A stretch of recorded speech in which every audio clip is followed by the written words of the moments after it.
आफताब मेरे बड़े पापा का लड़का था। मेरे बड़े पापा फौज में थे, उनका इंतकाल हो गया था। मेरी बड़ी मम्मी ने आफताब को पढ़ाया लिखाया बड़ा किया। वह सिविल इंजीनियर था। उसको कंपनी ने दुबई बुलाया था, लेकिन उसको एक लड़की से स्कूल टाइम से ही मोहब्बत हो गई थी। वह अपनी मोहब्बत में इतना आगे बढ़ गया था कि आफताब ने आरजू से निकाह कर लिया और बाद में अपनी माँ को बताया और उन्हें समझाने की कोशिश की। आफताब अपनी माँ को भी नहीं छोड़ सकता था क्योंकि वह उनका इकलौता बेटा था। आफताब की माँ ने अपने दिल पर हाथ रखकर अपने बेटे के लिए आरजू को कबूल तो कर लिया था, लेकिन आरजू से आफताब की माँ को इतनी ज़्यादा नफरत थी कि शायद ही ऐसी कोई आपबीती दोबारा दोहराई गई होगी। ये दर्दनाक आपबीती आपके होश उड़ाकर रख देगी और माँ की ममता जैसी पवित्र रिश्तों को कभी कबूल नहीं कर पाओगे। चलिए शुरू करते हैं दर्द में डूबी आपबीती। भाभी के प्रेगनेंसी का 9वां महीना चल रहा था जब माँ ने उन्हें छत पर कपड़े सुखाने के लिए भेजा और फिर सीढ़ियों से गिरा दिया। भाभी मर गई तो माँ ने भाभी को उसी दिन दफना दिया। 2 दिन के बाद भाई दुबई से वापस आया और भाभी की कब्र पर गया तो अंदर बच्चे की रोने की आवाज़ आई। जल्दी से कब्र खुदाई की तो बच्चा भाभी के सीने से लगा दूध पी।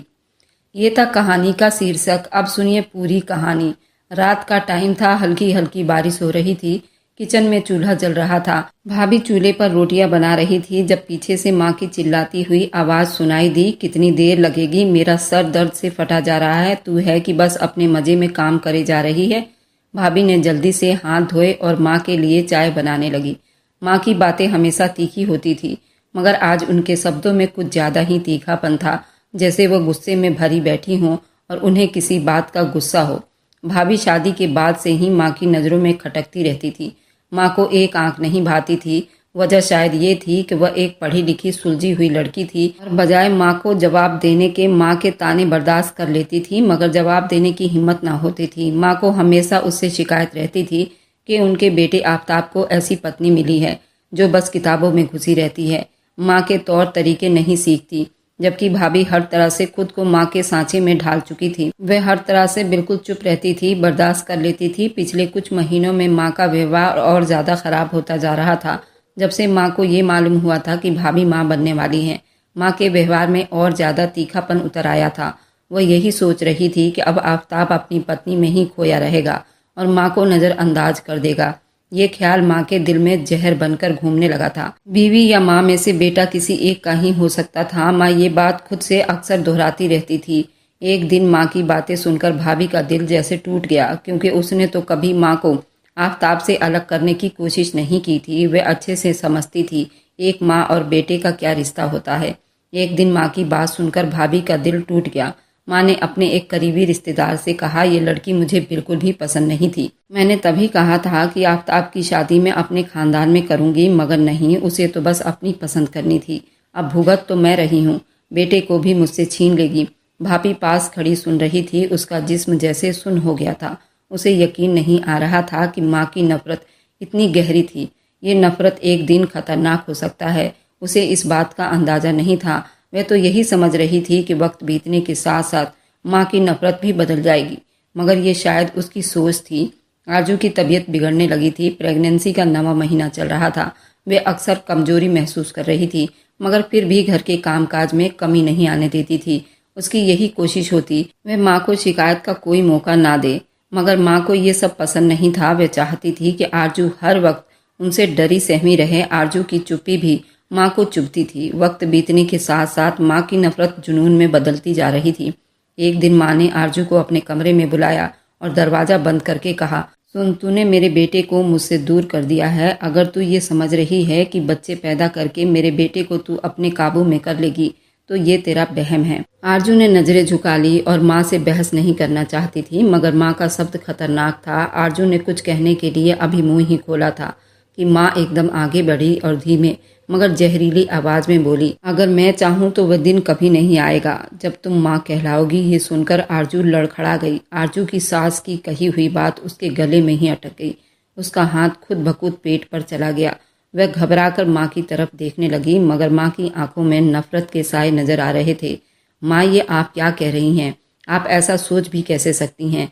आखिर को ये बच्चा आपका भी तो वारिस है। माँ, अगर वह कांपती आवाज़ में बोली, तुम और तुम्हारा ये आने वाला बच्चा अगर हम दोनों माँ बेटे के बीच में दूरी पैदा करने का कारण बनेगा तो मैं ये किस्सा यहीं ख़त्म कर दूंगी। ये सुनकर आरजू के दिल की धड़कनें तेज हो गई और उसका जिस्म ठंडा पड़ने लगा। वह अब उसकी बात बर्दाश्त नहीं कर सकती थी, इसलिए वह अपनी बहते आंसू के साथ अपने कमरे में चली गई। रात को आफ्ताब का फ़ोन आया तो माँ ने आरजू भाभी से बात करते सुन लिया था। आफ्ताब आरजू से कह रहा था वह 3 दिन के बाद वापस हिंदुस्तान आ रहा है, जो कि तुम्हारा आखिरी महीना चल रहा है, इसलिए मैं चाहता हूँ कि उस वक्त मैं तुम्हारे पास रहूँ। ये सुनकर माँ के चेहरे पर अजीब सी मुस्कुराहट आई, जैसे उन्हें कोई मौका मिल गया हो। 3 दिन के बाद नहीं आफ्ताब, तू जब पहुंचेगा सब कुछ बदल चुका होगा। माँ ने अपने खौफनाक मजबूत आइडिया पर काम करने का फैसला कर लिया था। रात का सन्नाटा हर चीज को अपने दबोच में ले रहा था। चारपाई पर बैठी एक चादर में लिपटी गहरी सोच में गुम थी। उनकी आंखों में एक अजीब सी चमक थी, जैसे वह किसी बड़े फैसले पर पहुंच चुकी हों। ये बच्चा पैदा होने से पहले ही मर जाए, ये तो ख्याल उनके दिमाग में बार बार गूंज रहा था। उन्हें लगता था अगर बच्चा पैदा हो गया तो आफ्ताब हमेशा के लिए अपनी पत्नी और बच्चे का होकर रह जाएगा। माँ को तो वो पूछेगा भी नहीं। ये माँ को किसी भी हाल में मंजूर नहीं था। वह बिल्कुल बर्दाश्त नहीं कर सकती थी कि उनका बेटा उनसे ज़्यादा किसी को अहमियत दे। आरजू को रास्ते से हटाने का फैसला कर चुकी थी, अब सिर्फ उस पर काम करना बाकी था। मगर सवाल ये था कैसे। पहला ख्याल तो माँ के दिमाग में जहर का आया था। सोचा कि खाने में कोई चीज़ मिला दे, मगर जहर धीरे धीरे असर करता है और अगर किसी को शक हो गया तो मेरा बेटा आफ्ताब मुझे कभी माफ़ नहीं करेगा। इस डर ने माँ को ये करने से रोक दिया। मगर वह दूसरा ख्याल जो माँ के दिमाग में आया था, एक हादसा। अगर आरजू को ऐसा धक्का दिया जाए, सबको यही लगेगा कि वो खुद गिर गई है। अगर ऐसा हो किसी को भी माँ पर शक नहीं होगा। ये सोचकर माँ अपने चेहरे पर मुस्कुराहट ले आई। हाँ, यही ठीक रहेगा। आरजू को छत पर ले जाकर धक्का दे दूंगी, सब यही समझेंगे कि वो खुद गिर गई है। इस तरह मेरे रास्ते का कांटा भी निकल जाएगा और किसी को मुझ पर शक भी नहीं होगा। माँ ने दिल ही दिल में अपने आइडियो को मजबूत बनाया था। अगली सुबह माँ ने आरजू को बुलाया। बेटी, बारिश के बाद छत पर कपड़े रखे थे, देख तो जरा कहीं उड़ तो नहीं गए। मेरे तो घुटनों में बहुत दर्द हो रहा है। आरजू ने चौंक कर माँ की तरफ देखा, क्योंकि आज पहली बार माँ के शब्द में इतनी नरमी थी। ये हैरान करने वाली बात थी, मगर आरजू ने ज्यादा गौर न किया। वह धीरे धीरे सीढ़ियाँ चढ़ने लगी। माँ भी पीछे पीछे थी। ये सफ़र आरजू के लिए आखिरी साबित होने वाला था। शाम का टाइम था। आरजू की तबीयत कुछ ठीक नहीं लग रही थी, मगर माँ ने जिस प्यार भरे शब्दों में उसे बुलाया था, उसमें ऐसा कुछ था कि वो मना ना कर सकी। आखिर को वो एक माँ थी और ये सब सहने की उसको अब आदत पड़ चुकी थी। मगर आज माँ की आवाज़ में एक अजीब सी नरमी थी। आरजू के कानों से माँ के वे शब्द दोबारा टकराया। बेटी, बारिश के बाद छत पर कपड़े रखे थे, देख तो जरा उड़ तो नहीं गए। माँ का ये अंदाजा विश्वास करने वाला नहीं था, मगर माँ तो माँ होती है ना। शायद उनके दिल में ममता जाग गई हो। आरजू सोचने लगी, शायद आफ्ताब के आने की खबर ने माँ के दिल को पिघला दिया हो, या फिर उन्हें आने वाले मेहमान की खुशी हो जिसने उन्हें बदलने पर मजबूर कर दिया हो। आज तो माँ कुछ अलग लग रही थी। आरजू ने दिल में सोचा और हल्के से मुस्कुराहट के साथ धीरे धीरे सीढ़ियों की तरफ बढ़ने लगी। मगर जैसे ही वो पहली सीढ़ी पर कदम रखने लगी, एक पल के लिए उसका दिल अजीब सी बेचैनी में पड़ गया था। उसे लग रहा था जैसे कुछ गलत होने वाला है, कुछ बहुत बुरा। क्यों मैं माँ पर शक कर रही हूँ। वह कुछ पल वहीं खड़ी रही, फिर सर झटक दिया। माँ का बदला हुआ शब्द, नरमी, मोहब्बत, सब कुछ हकीकत ही तो था। वह क्यों बिना वजह वहम में पड़ी हुई थी। मुझे भी माँ की मदद कर देनी चाहिए, आखिर उन्होंने भी तो मेरा ख्याल रखा है ना। आरजू ने खुद को तसल्ली दी और सीढ़ियाँ चढ़ना शुरू कर दी। माँ उसके पीछे ही थी। हर कदम के साथ आरजू के अंदर एक अजीब सा डर बढ़ रहा था।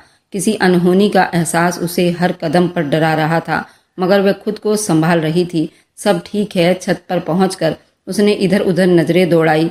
कुछ कपड़े सच में जमीन पर पड़े थे, कुछ हवा से इधर उधर बिखरे हुए थे। आरजू ने मुड़कर अपने पीछे देखा, जहां माँ बिल्कुल चुप से उसके पीछे खड़ी थी। उनकी आंखों में एक खालीपन था। वह किसी गहरी सोच में डूबी हुई नजर आ रही थी। ये चुप्पी कैसी अजीब है। आरजू को पहली बार लगा कुछ ठीक नहीं है। माँ, वह धीरे से बोली। माँ ने चौंक कर उसे देखा, फिर एक जहरीली मुस्कुराहट उनके चेहरे पर फैल गई। वह कौन सा कपड़ा है जो सबसे किनारे पर पड़ा है। माँ ने दूसरे किनारे की तरफ इशारा किया, जहाँ छत का एंड हो जाता था और हमारे छत के दूसरे साइड में काफी गहरा गड्ढा भी था। वह किसी की जमीन थी उसने अपनी जमीन में से काफी खुदाई करवा रखा था। उसके अंदर ईंट पत्थर भी पड़े हुए थे। आरजू ने नजर उठाकर देखा, वह जगह खतरनाक थी, मगर माँ ने जो मोहब्बत दिखाई थी उसके बाद वह सब कैसे कर सकती थी। माँ अपने घुटनों पर हाथ रखते हुए बोली, तुम यहाँ रखो, मैं देखती हूँ। माँ की चाल में लड़खड़ाहट देखकर आरजू बोली, नहीं माँ, आप क्यों तकलीफ उठा रही हैं? मैं हूं ना, वैसे भी मैंने आपको कहा था कि आप नीचे रहिए, मैं खुद ही सारे कपड़े ले आती हूँ। उसने धीरे कदम बढ़ाया और वह पल करीब आ गया। आरजू धीरे धीरे छत के कोने की तरफ जा रही थी। हवाएं बहुत तेज थी, मगर उसके जिस्म पर हल्की हल्की पसीने की बूंदें उभरने लगी। कदम आगे बढ़ा रही थी, मगर दिल किसी अनजाने डर से पीछे हटने को कह रहा था। कुछ गलत होने का एहसास बार बार उसके दिल में आ रहा था, मगर वह खुद को संभाल रही थी। शायद प्रेगनेंसी की वजह से ये एहसास करने लगी थी। पीछे माँ की मौजूदगी, उसकी चुप्पी, उनकी नजरें, सब कुछ अजीब था। जैसे ही वह छत के किनारे के उस तरफ पहुंची, उसने एक हाथ से दीवार को थामा था और दूसरे हाथ से किनारे की तरफ लटके हुए कपड़े को पकड़ने की कोशिश करने लगी। मगर अचानक से उसे अपने पीछे हल्की सी सरसराहट महसूस हुई। माँ, उसने पलटकर देखना चाहा, मगर उसी पल माँ की गर्म सांसें उसके कानों के करीब पहुंची और उसे धीरे से सुनाई दी, मैंने कहा था ना, ये दिन कभी नहीं आएगा। आरजू के जिस्म में बिजली सी दौड़ गई। वह हक्का बक्का माँ की तरफ देखने लगी, जिनके होठों पर शैतानी मुस्कुराहट थी, जैसे वह अपने मजबूत आइडियो में कामयाब होने वाली हों। उसे अब सब कुछ समझ आ गया था कि रातों रात मोहब्बत, उनका अचानक नरम पड़ जाना, अब ये सब एक चाल थी जो माँ ने आरजू को रास्ते से हटाने के लिए चली थी। आरजू माँ की तरफ देखते हुए बोली, नहीं माँ। उसने घबराकर दीवार को मजबूती से पकड़ने की कोशिश की, मगर माँ की ताकत धक्का देने वाली उंगलियां उसकी कमर पर महसूस हुआ और फिर हवाओं में एक दिल दहलाने वाली चीख गूंजी और आरजू नीचे गिर गई थी। वक्त जैसे रुक सा गया था। उसका दिमाग तेजी से बीते हुए पलों में भटकने लगा। आफताब की मोहब्बत भरी मुस्कुराहट, उसका पेट सहलाते हुए माँ बनने की खुशी, माँ के शब्द, ये पल उसके हाथ में हवाओं में किसी चीज को पकड़ने के लिए बेचैन थे, मगर पकड़ में कुछ न आया। जमीन पास में आ रही थी, साथ ही अंधेरा छाने लगा था। तेज हवा की सरसराहट आरजू के कानों से टकरा रही थी।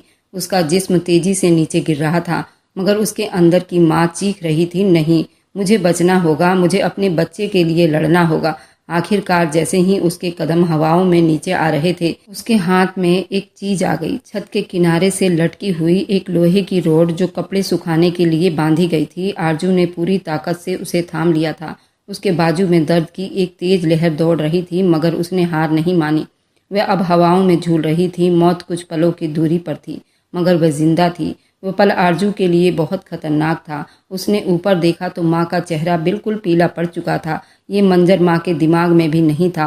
वह चाहती थी आरजू सीधा नीचे गिरे, मगर वह तो अभी तक जिंदगी से लड़ रही थी। माँ, मुझे ऊपर खींचो। आरजू की आंखों में एक उम्मीद थी, उसके सांस उखड़ रही थी, मगर उसकी आवाज में उम्मीद की आखिरी चमक थी। माँ के चेहरे पर एक पल के लिए घबराहट आ गई थी, मगर फिर वही मुस्कुराहट लिए बोल पड़ी, तुझे लगता है मैं तुझे बचा लूंगी? माँ ने नीचे जाकर धीरे से कहा, चाहे तू जितनी देर यहाँ पर लटकी रहो, मगर बच नहीं सकती। और फिर माँ ने अपने पैरों से हल्का सा धक्का दिया। आरजू ने मजबूती से थाम रखा था। माँ, नहीं, आप ऐसा नहीं कर सकती। आखिरी बार आरजू ने अपने मुंह से कहा था, मगर अगले ही पल उसके हाथ की पकड़ कमजोर पड़ गई और वह नीचे गिरने लगी। इस बार कोई चीज उसे रोकने वाली नहीं थी। एकदम से वह जमीन पर गिर पड़ी। गिरने की जोरदार आवाज पूरे मोहल्ले में गूंजी थी। आरजू की आंखों के आगे अंधेरा छाने लगा था। एक साथ कई हड्डियां टूटने की आवाज आई थी। पूरे जिस्म में दर्द की बहुत तेज लहर थी। वह कुछ पल के बाद बेजान जमीन पर पड़ी थी। छत से नीचे देखने पर माँ ने एक पल के लिए अपनी सांस रोक ली, लेकिन अगले ही पल आरजू को गड्ढे में पड़ा देखकर माँ के चेहरे पर मुस्कुराहट फैल गई। आरजू का जिस्म बेजान लग रहा था, मगर माँ को अभी एक अनजाना सा डर महसूस हो रहा था। कहीं आरजू अभी जिंदा तो नहीं? उन्हें ये जल्दी से जांच कर लेनी थी। आरजू सच में खत्म हो चुकी थी। उन्होंने जल्दी से गड्ढे में उतरकर ये जांच कर ली और बची हुई जान थी वह भी ले ली। उन्होंने जल्दी से एक ईंट उठाकर उसके सर पर दे मारा। दरवाजा खोलकर आंगन में आई, आसपास देखा। मोहल्ले में हर तरफ चुप्पी थी। शायद अभी किसी ने कुछ नहीं सुना था। उन्होंने गहरी सांस ली। आरजू के पास पहुंची। घबराहट के मारे माँ के दिल की धड़कनें तेज हो चुकी थी। उस वक्त जब वह आरजू के पास पहुंची थी तो आरजू की आंखें आधी खुली हुई थी। वह चेहरा दर्द में तड़प रहा था। उसके होठों से हल्की सी सरसराहट निकल रही थी। ये अभी जिंदा है। माँ का दिल तेजी से धड़कने लगा। अगर वह बोल पड़ी कि उसे माँ ने धक्का दिया है तो मेरे तो किए किराए पर पानी फिर जाएगा, और अगर आफताब को मालूम पड़ गया कि आरजू को मैंने छत से धक्का दिया है तो वह तो मेरे हाथों से निकल जाएगा, और मैं ऐसा कभी होने नहीं दूंगी। इसलिए आरजू का ख़त्म होना बहुत ज़रूरी है। माँ ने इधर उधर देखा और जल्दी से ज़मीन पर पड़ी मोटी ईंट उठाई। एक पल के लिए माँ के कदम डगमगाए। उन्होंने धीरे से आवाज़ में, कमज़ोर नहीं पड़ सकती मैं, मुझे ये करना होगा, अल्लाह माफ़ कर दे, पर यह करना बहुत ज़रूरी है। उन्होंने पूरी ताकत से आरजू के सर पर वह ईंट दे मारी। ईंट लगते ही एक आखिरी सिसकी आई। आरजू हमेशा के लिए चुप हो गई। माँ ने एक पल को अपनी धड़कन सुनी। हर चीज़ चुप थी। अब जल्दी करना होगा। उन्होंने हाथों की कपकपाहट पर काबू पाते हुए लाश को देखकर सोचा अब उसका काम तमाम हो चुका है, मगर उसे यहाँ छोड़ नहीं सकती। अगर किसी ने आरजू को यहाँ इस हालत में देखा तो सबको मुझ पर शक हो जाएगा। एकदम माँ के दिमाग में आया कि कब्रिस्तान तो यहाँ से ज़्यादा दूर नहीं। आरजू के पास खड़ी माँ ने एक गहरी सांस ली। उसको ये पता चल गया था कि आरजू अब मर चुकी है, मगर अब उसके जिस्म को भी ठिकाने लगाना था। ये सब कांड करते रात का अंधेरा छा चुका था। गली मोहल्ला बिल्कुल सुनसान था। हर दरवाज़ा बंद था। सब लोग शायद सो चुके थे। अगर किसी ने चीख सुनी भी थी तो उन्हें कोई मामूली सपना समझकर नज़रअंदाज कर दिया होगा, क्योंकि अगर किसी ने आरजू की चीख सुनी होती तो कोई ना कोई यहाँ जरूर आ जाता। अगर लाश ज़्यादा देर यहाँ रही तो कोई ना कोई जरूर देख लेगा। माँ ने जल्दी से आगे बढ़कर दरवाज़ा अंदर से बंद किया और कुछ पल सोच में पड़ गई। क्या करूं? अचानक माँ की नज़रें आंगन के एक कोने में बोरी पर पड़ी। आरजू ने कुछ दिन पहले पुराने कपड़े और बेकार सामान डालने के लिए रखी थी, मगर उसे क्या पता था कि बेकार सामान और कपड़ों के बजाय उसे ही उस बोरी का हिस्सा बना दिया जाएगा। ये ठीक रहेगा। वह जल्दी से बोरी के पास गई, उसे खोला और आरजू के बेजान जिस्म को दोनों हाथों से घसीट कर उसमें डाल दिया। लाश में बहुत वजन थी, मगर माँ के दिल में डर और घबराहट थी। उन्हें थकान का भी एहसास नहीं हुआ। बोरी को अच्छी तरह लपेटने के बाद में उन्होंने जल्दी से उसे घसीट कर आंगन के कोने में रखा, जहाँ बोरी और जलाने के लिए कुछ लकड़ियाँ पड़ी थी। बस अब किसी को कुछ पता नहीं चलेगा। लेकिन अभी असल समस्या ये थी कि कब्रिस्तान तक मैं इस लाश को कैसे लेकर जाऊं। माँ के माथे पर पसीना आ गया। अगर वह लाश को जल्दी दफनाने ना ले गई, नहीं तो सुबह होते ही कोई ना कोई घर में दाखिल होगा और सब किया कराया बर्बाद हो जाएगा। उन्हें अपने किए कराए पर पानी फिरते हुए दिखाई दिया। जल्दी सोचने लगी, आफताब की जिंदगी से इसे निकाल कर रहूंगी। अचानक माँ के दिमाग में एक आइडिया आया।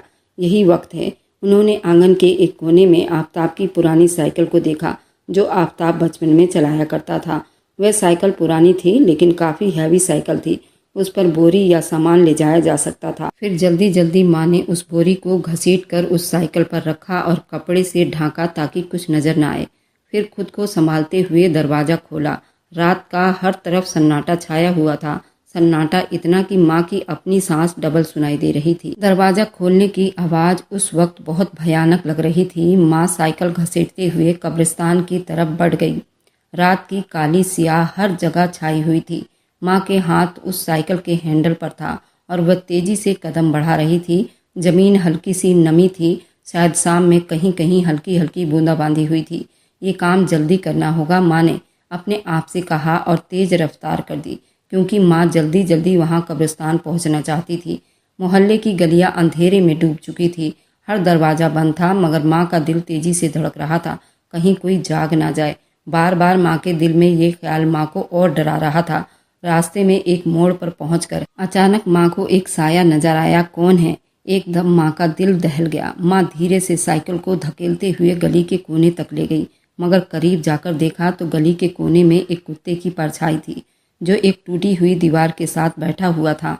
माँ ने सुकून का सांस लिया, मगर उनके पैरों की रफ्तार और ज्यादा तेज हो गई। अचानक सामने एक दरवाजा खुला और अंदर से एक बूढ़ी औरत बाहर निकली।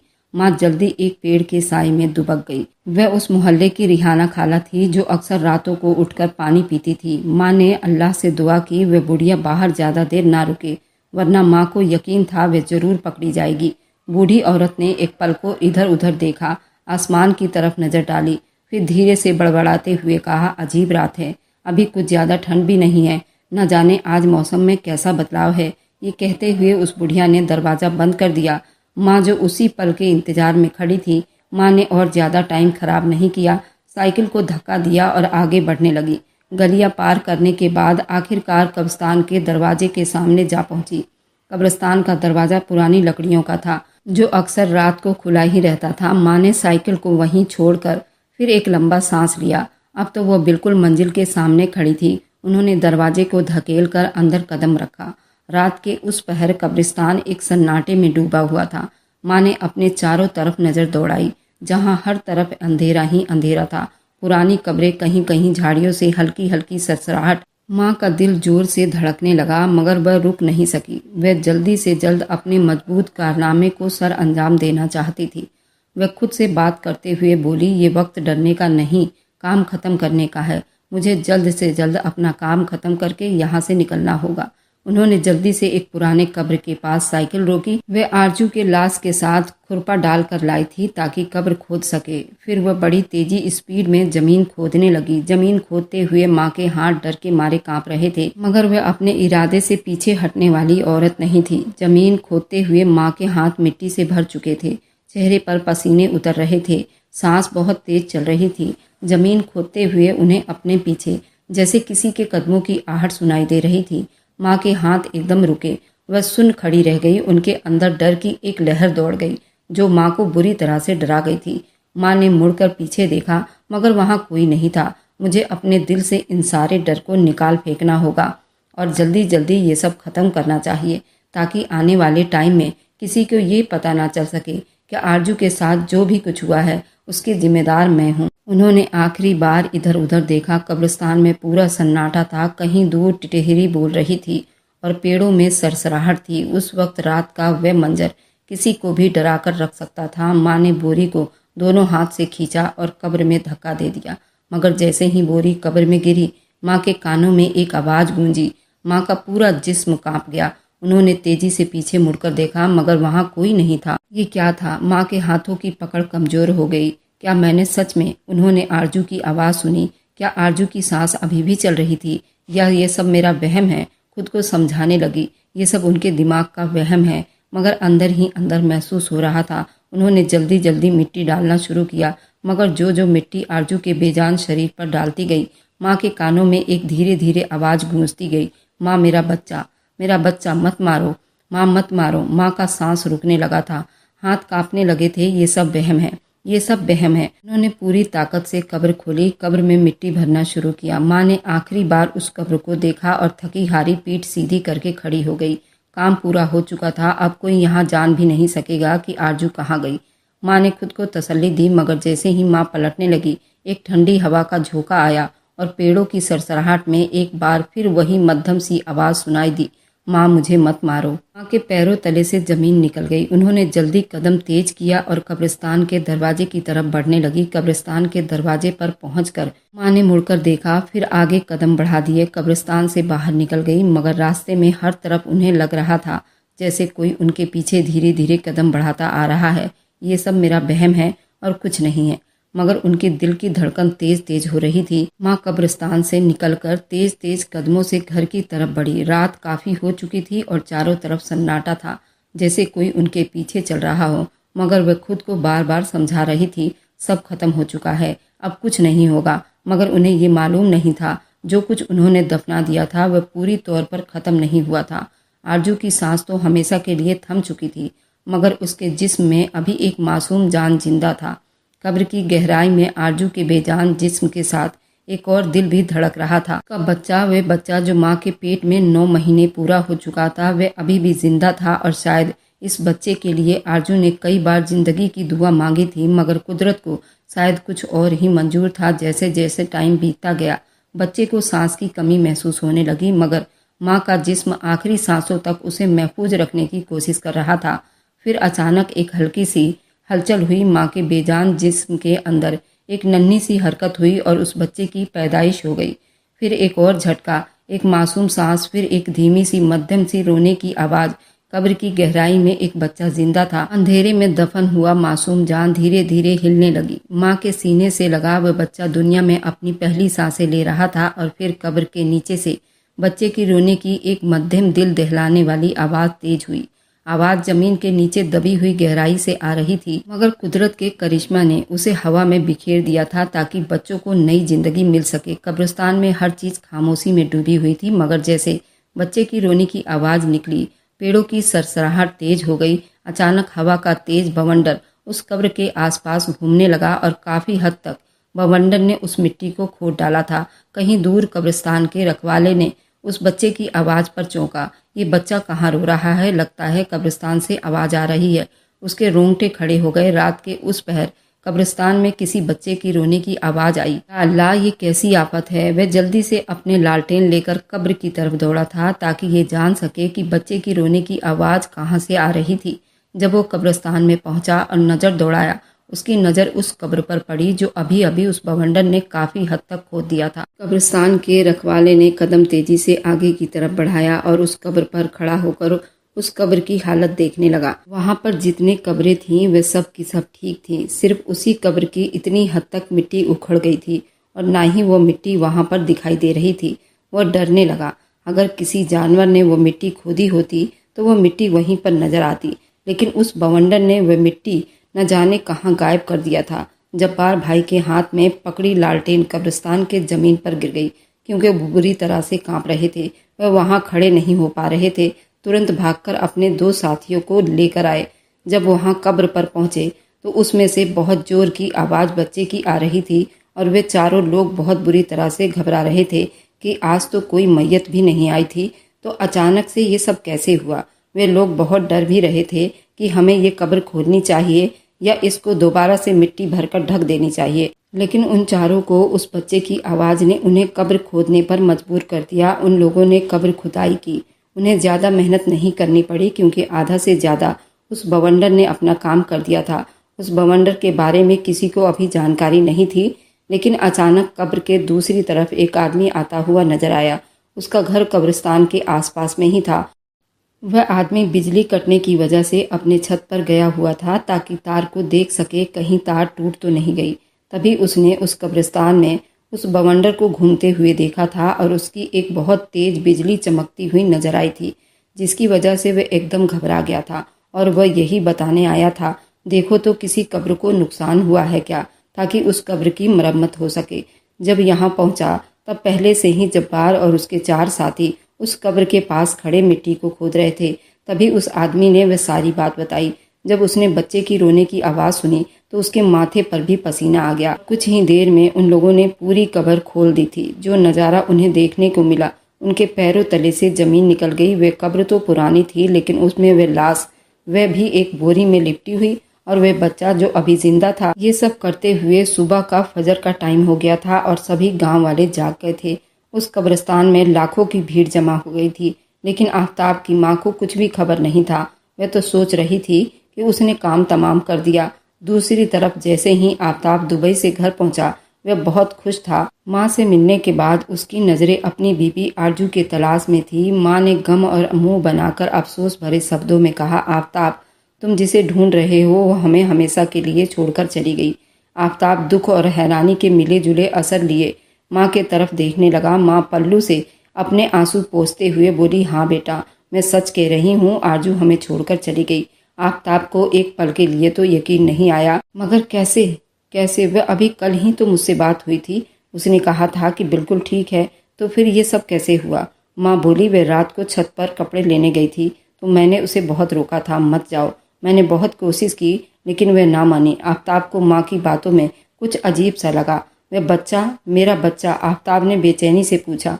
माँ आफ्ताब से नजरें चुराते हुए बोली, बेटा, वह भी नहीं बच सका।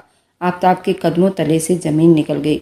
उस पर तो जैसे कयामत टूट पड़ी थी। वह अपने होश हवास से बेगाना हो चुका था। आरजू और अपने बच्चे का खोने का दुख उसे बेहाल कर रहा था। वह पागलों की तरह बड़बड़ाते हुए बोला, नहीं, आरजू मुझे छोड़कर नहीं जा सकती। वह तो बिल्कुल ठीक थी। आरजू की कब्र पर जाने के लिए दीवाना घर से निकला। पीछे से माँ उसे आवाज देती रही, आरजू, मेरे बच्चे, जो होना था वह हो चुका है, खुद को संभालो। आफ्ताब घर से निकलते हुए बोला, माँ, मैं आरजू से मिलने जा रहा हूँ। जैसे ही वह कब्रिस्तान के तरफ पहुंचा, उसे लोगों का भीड़ नजर आया। भीड़ इतनी थी कि पूरा गांव वहां पर पहुंच गया था। आफ्ताब लोगों की भीड़ को चीरते हुए सबसे आगे निकल गया। जब वो पास पहुंचा तो सामने जब्बार और उसके 2 साथी करीब खड़े थे। बच्चा बराबर रो रहा था, मगर किसी में इतनी हिम्मत नहीं थी कि वे आगे बढ़कर बच्चे को उठा ले। आफ्ताब कांपते हुए होठों से जब्बार को कहा, ये किसका बच्चा है?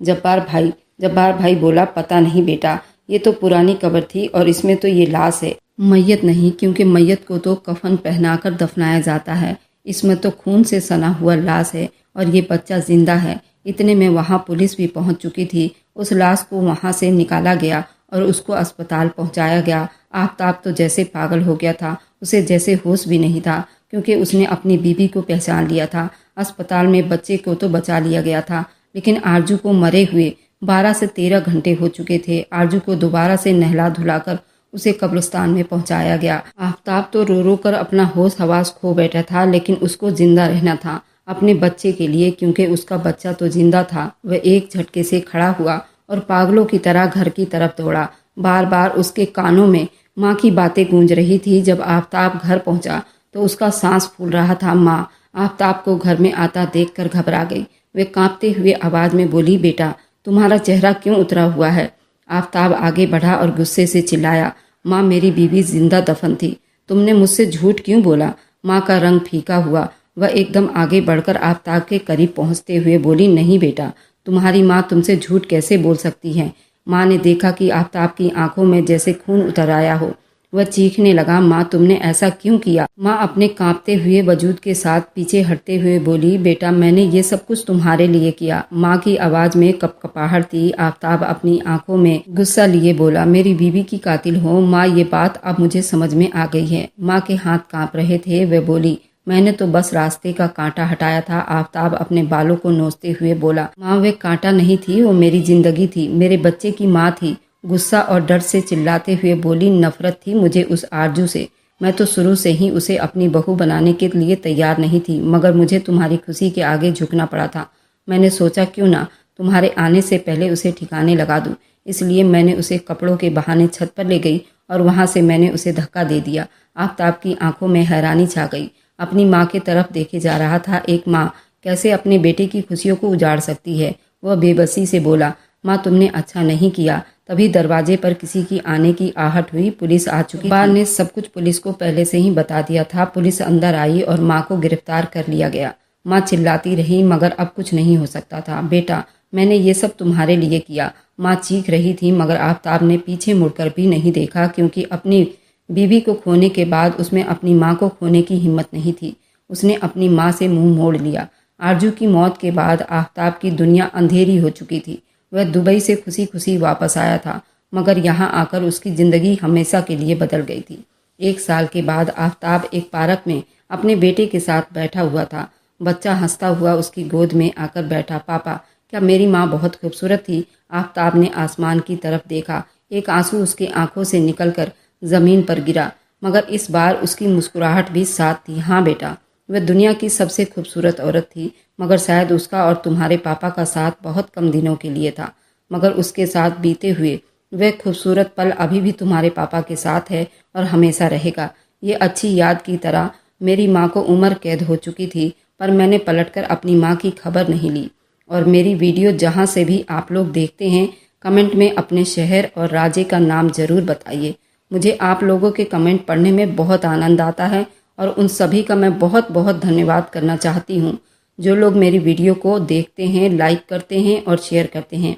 अगर आपको आज की कहानी पसंद आई है तो वीडियो को ज़रूर लाइक कीजिएगा और अपने दोस्तों के साथ शेयर भी कीजिएगा। और हाँ, अगर आपने अभी तक हमारे चैनल को सब्सक्राइब नहीं किया है तो ज़रूर सब्सक्राइब कर लीजिए। मिलते हैं हम अपनी कल की एक और नई दिलचस्प कहानी के साथ। मुझ पर सदा अपना प्यार और स्नेह बनाए रखें। सभी को मेरा प्यार भरा नमस्कार दोस्तों। खुश रहें, स्वस्थ रहें।